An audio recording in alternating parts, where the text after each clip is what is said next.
ഏറ്റവും സ്നേഹത്തോടെ സ്വാഗതം ചെയ്യുന്നു. ജീവിതത്തിലെ തിരസ്കരണങ്ങൾ, നഷ്ടങ്ങൾ, സഹനങ്ങൾ, പ്രത്യാശ, അന്തിമ വിജയം തുടങ്ങിയവയൊക്കെ സംബന്ധിച്ച മഹത്തായ സന്ദേശങ്ങൾ നൽകുന്ന ഒന്നാണ് ഈസ്റ്റർ. എല്ലാവർക്കും ഈസ്റ്ററിൻ്റെ മംഗളങ്ങൾ ഏറ്റവും സ്നേഹത്തോടെ ആശംസിക്കുന്നു. ജീവിതം ചിലപ്പോൾ നമ്മെ അത്യന്തം ഇരുണ്ട വഴികളിലേക്ക് കൊണ്ടുപോകും. യേശുവിൻ്റെ ജീവിതം മനുഷ്യൻ്റെ വേദനകളുടെ പ്രതിബിംബമാണ്. ഓശാന എന്ന് വിളിച്ച് അവനെ മഹത്വപ്പെടുത്തിയവർ തന്നെയാണ് അവനെ ക്രൂശിക്കുക എന്ന് പിന്നീട് വിളിച്ചു പറഞ്ഞത്. അവൻ്റെ പ്രിയപ്പെട്ട ശിഷ്യരിൽ ഒരാൾ തന്നെയാണ് അവനെ വഞ്ചിച്ചത്, ഒറ്റുകൊടുത്തത്. താൻ ഏറെ സ്നേഹിച്ച ശിഷ്യന്മാരെല്ലാവരും അവനെ ഉപേക്ഷിച്ചു. നമ്മുടെയൊക്കെ ജീവിതത്തിലും ഇതുപോലെയൊക്കെ സംഭവിക്കാറില്ലേ? നാം ഏറെ സ്നേഹിച്ചിരുന്നവരായിരിക്കാം നമ്മെ ഏറെ വേദനിപ്പിക്കുന്നത്. നാം ഏറെ വിശ്വാസം അർപ്പിച്ചിരുന്നവരായിരിക്കാം നമ്മോട് ഏറ്റവും കൂടുതൽ വിശ്വാസവഞ്ചന കാണിക്കുന്നത്. നമ്മുടെ നല്ല ദിവസങ്ങളിൽ നമ്മോടൊപ്പം നിന്നവർ, നമ്മുടെ നേട്ടങ്ങളിൽ പങ്കുപറ്റിയവർ തന്നെ ആയിരിക്കാം താഴ്ചകൾ ഉണ്ടാകുമ്പോൾ നമ്മെ നിഷ്കരുണം ഉപേക്ഷിക്കുന്നതും മറ്റുള്ളവരോടൊപ്പം ചേർന്ന് നമുക്ക് നേരെ കൈവിരൽ ചൂണ്ടുന്നതുമൊക്കെ. അതുപോലെ തന്നെ നമ്മുടെ നൊമ്പരങ്ങളിൽ നമ്മെ സഹായിക്കാമായിരുന്നിട്ടും ചെയ്യാൻ പറ്റുന്ന ചെറിയ കാര്യങ്ങൾ പോലും ചെയ്ത് നമ്മെ സഹായിക്കാതെ പീലാത്തോസിനെ പോലെ കൈ കഴുകി മാറി നിൽക്കുന്നവരും നമ്മെ കുറ്റം വിധിക്കുന്നവരുമൊക്കെ നമ്മുടെ ഇടയിൽ ഉണ്ടാകാറുണ്ട്. ഈ സത്യങ്ങളെല്ലാം നമ്മെ തകർക്കുവാൻ മതിയാകാവുന്നതാണ്. പക്ഷേ ഈസ്റ്റർ നമ്മോട് വിളിച്ചു പറയുന്ന ഒരു സത്യമുണ്ട്. വഞ്ചനയും ഉപേക്ഷിക്കലും തകർച്ചയും ഒന്നിൻ്റെയും അവസാനമല്ല.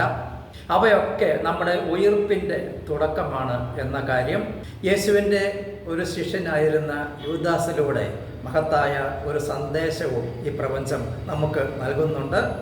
ചതിയിലൂടെ, വഞ്ചനയിലൂടെ നേടിയെടുക്കുന്നതൊന്നും നമുക്ക് അനുഭവിക്കുവാൻ സാധിക്കില്ല എന്ന് മാത്രമല്ല, അത് നമ്മുടെ ആത്മനാശത്തിന് വഴിവെക്കും എന്ന കാര്യവും. നമ്മുടെ ജീവിതത്തിൽ നാം ഒരിക്കലും നിരാശയ്ക്ക് അടിമപ്പെടരുതെന്നും നമ്മുടെ പ്രത്യാശ ഒരിക്കലും നഷ്ടപ്പെടരുതെന്നും ഈശ്വർ നൽകുന്ന ആ മഹത്തായ സന്ദേശം നിങ്ങളുമായി ഈ അവസരത്തിൽ പങ്കുവയ്ക്കുവാൻ ഞാൻ ആഗ്രഹിക്കുന്നു. ക്രൂശിക്കപ്പെട്ടപ്പോൾ എല്ലാം അവസാനിച്ചതായി എല്ലാവർക്കും തോന്നി. എന്നാൽ അത് അവസാനമായിരുന്നില്ല. 3-ാം ദിവസം അത്ഭുതം സംഭവിച്ചു. ഇത് എന്താണ് നമ്മോട് പറയുന്നത്? ജീവിതത്തിലെ എല്ലാ ദുഃഖ വെള്ളിയാഴ്ചകൾക്കും അപ്പുറം നവജീവിതത്തിൻ്റെ സന്തോഷത്തിൻ്റെ ഈസ്റ്റർ നമ്മുടെ ജീവിതത്തിൽ ഉണ്ടാകുമെന്ന്, ഇന്നത്തെ പരാജയങ്ങൾ നാളത്തെ വിജയങ്ങളായി മാറുമെന്ന്, ഇന്നത്തെ കണ്ണീർ കണങ്ങൾ നാളത്തെ സന്തോഷമായി മാറുമെന്ന്, ഇന്നത്തെ ഇരുട്ട് നാളത്തെ പ്രകാശത്തിനുള്ള ഒരുക്കമാണ് എന്നൊക്കെ. ജീവിതത്തിൽ നമ്മെ ഉപേക്ഷിക്കുന്നവരെ പറ്റി ചിന്തിച്ച് വിഷമിക്കുകയോ നിരാശരാവുകയോ ചെയ്യേണ്ട ആവശ്യമില്ല. അവർ പോയതുകൊണ്ട് നമ്മുടെ യാത്ര അവസാനിക്കുന്നില്ല. ചിലർ നമ്മിൽ നിന്നും അകന്നു പോകുന്നത് നമ്മെ കൂടുതൽ ശക്തരാക്കി മാറ്റുവാൻ വേണ്ടിയാണ്. ഓശാന പാടിയവർ, ജയ് വിളിച്ചവർ, സപ്പോർട്ട് ചെയ്തവർ മാറിയതുപോലെ ഈ ലോകം മാറാം, ആളുകൾ മാറാം, അവസ്ഥകൾ മാറാം, സാഹചര്യങ്ങൾ മാറാം. എന്നാൽ നമ്മുടെ മനസ്സ് മാറുവാൻ പാടില്ല. നമ്മുടെ നല്ല മനസ്സ്, നല്ല ഉറച്ച വിശ്വാസം, നമ്മുടെ വലിയ ലക്ഷ്യങ്ങൾ തുടങ്ങിയവയിൽ നാം ഉറച്ചു നിൽക്കുമ്പോൾ നമ്മുടെ അന്തിമ വിജയത്തെ തടയുവാൻ ആർക്കും സാധിക്കില്ല. ഈശോയുടെ കല്ലറയുടെ മുഖത്ത് വലിയ കല്ല് ഉരുട്ടി വെച്ചാൽ, അതിന് മുദ്ര വെച്ചാൽ, അതിന് കാവൽ നിന്നാൽ അവൻ ഒരിക്കലും തിരിച്ചു വരില്ലെന്ന് ചിലർ കരുതി. അവൻ്റെ കഥ കഴിഞ്ഞു, ഇനി ഉയർത്തെഴുന്നേൽപ്പില്ല എന്ന് ചിലർ വിധിയെഴുതി.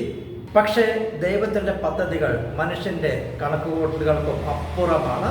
സമയമായപ്പോൾ ആ കല്ല് മാറ്റപ്പെട്ടു, ജീവൻ്റെ വെളിച്ചം തെളിഞ്ഞു. നമ്മുടെ ജീവിതയാത്രയിലും മാർഗതടസ്സങ്ങളായി ഇത്തരം ചില കല്ലുകൾ കാണും. പ്രശ്നങ്ങൾ, പ്രതിസന്ധികൾ, സാമ്പത്തിക ബാധ്യതകൾ, മറ്റുള്ളവർ ഉണ്ടാക്കിയിട്ടുള്ള തടസ്സങ്ങൾ തുടങ്ങിയവയൊക്കെ ഇന്ന് നാം നേരിടുന്ന കല്ലുകൾ നാളെ നമ്മുടെ സാക്ഷ്യങ്ങളായി മാറും. അവയെ ഭയപ്പെട്ട് പിന്മാറാതിരിക്കുക. ഈശോ ഉത്ഥിതനായത് 3-ാം ദിവസമാണ്. അതുപോലെ തന്നെ നമ്മുടെ ഉയർച്ചകൾക്കും സ്വപ്ന സാഫല്യങ്ങൾക്കും അനുകൂല സമയമാകുവാൻ നാം ക്ഷമയോടെ, പ്രത്യാശയോടെ കാത്തിരുന്നുകൊണ്ട് നമ്മുടെ പരിശ്രമങ്ങൾ തുടരേണ്ടതുണ്ട്. മണ്ണിൽ വീണ് കിടക്കുന്ന ഒരു വിത്ത് പുതുമഴയ്ക്കായി, അനുകൂല സാഹചര്യങ്ങൾക്കായി ചിലപ്പോൾ കാലങ്ങളോളം കാത്തു കിടക്കുന്നത് പോലെ നമ്മുടെ സമയമാകുവാനും നാം ക്ഷമയോടെ, പ്രത്യാശയോടെ കാത്തിരിക്കേണ്ടതുണ്ട്. മടുപ്പില്ലാതെ നമ്മുടെ പരിശ്രമങ്ങൾ തുടരേണ്ടതുണ്ട്. അവസാന വിജയം നമുക്കുള്ളതാണ് എന്ന ഉറപ്പ് നൽകുന്ന, ആ മഹത്തായ സന്ദേശം നൽകുന്ന ഈസ്റ്ററിൻ്റെ മംഗളങ്ങൾ എല്ലാവർക്കും ഒരിക്കൽ കൂടി ഏറ്റവും സ്നേഹത്തോടെ ആശംസിച്ചുകൊണ്ട് ഈ വീഡിയോ ഇവിടെ അവസാനിപ്പിക്കട്ടെ. ഇന്നത്തെ ദിവസം എന്നെ നിങ്ങൾക്ക് എല്ലാവർക്കും നന്ദി പറയുകയാണ്, നിങ്ങളെയൊക്കെ അഭിനന്ദിക്കുകയാണ്. പുതിയ അറിവുകളുമായി നമുക്ക് അടുത്ത വീഡിയോയിൽ കാണാം. Stay blessed. Thank you.